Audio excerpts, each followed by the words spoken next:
Imagine a 25-year-old history student, lying motionless for hours among the shattered ruins of a besieged city. Her finger rests gently on the trigger. One shot.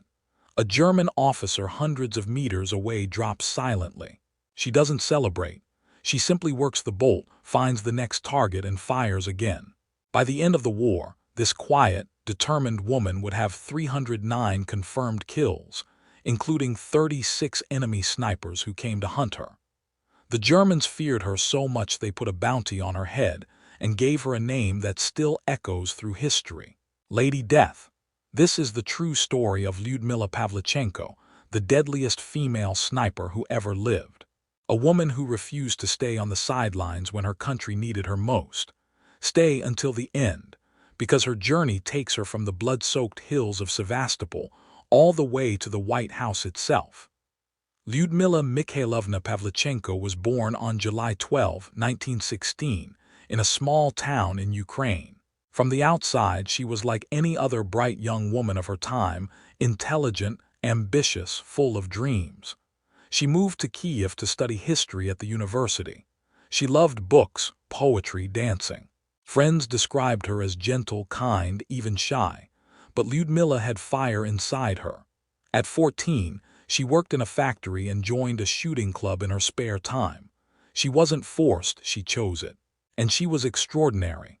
By her late teens, she had earned the prestigious Voroshilov sharpshooter badge and became a champion marksman.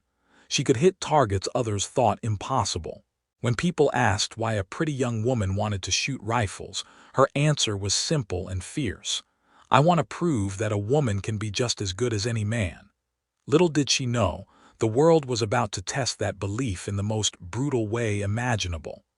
June 22, 1941. Operation Barbarossa begins. Nazi Germany invades the Soviet Union with the largest invasion force in history. Lyudmila was 24, finishing her university degree. Like millions of others, her world collapsed overnight. She rushed to the recruitment office to volunteer for the Red Army. The officer laughed at her.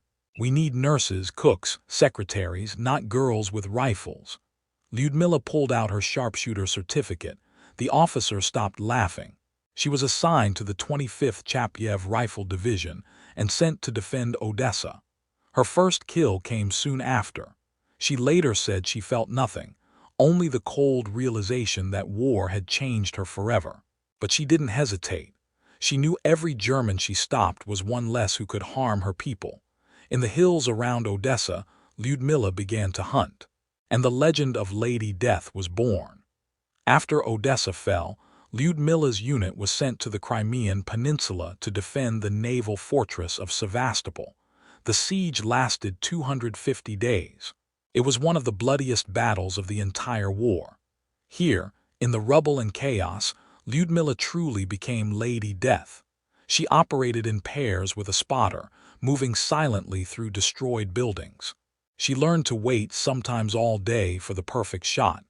Her tally rose quickly: 100 kills, 200, 300. The Germans grew terrified. They sent their best snipers to eliminate her. Lyudmila hunted them instead.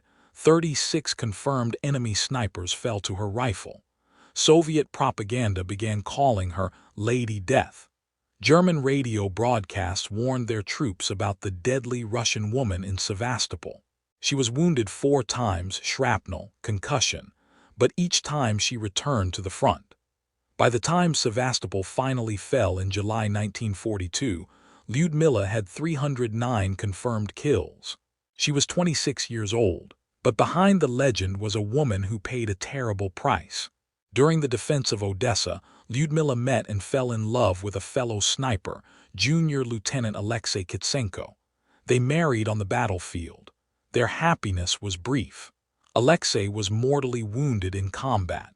He died in Lyudmila's arms. She later wrote, "I lost the person I loved most in the world. After that I shot to kill, no mercy." The war took more than her husband. It took her youth, her innocence, her belief that life would ever be gentle again. Yet she never broke.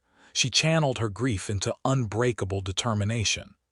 In June 1942, Lyudmila was severely wounded by mortar shrapnel. She was evacuated from Sevastopol just days before the city fell. The Soviet leadership decided she was too valuable to risk further on the front lines. Her new mission would be even more dangerous in its own way. She was sent abroad as a propaganda ambassador to rally support for the Soviet war effort.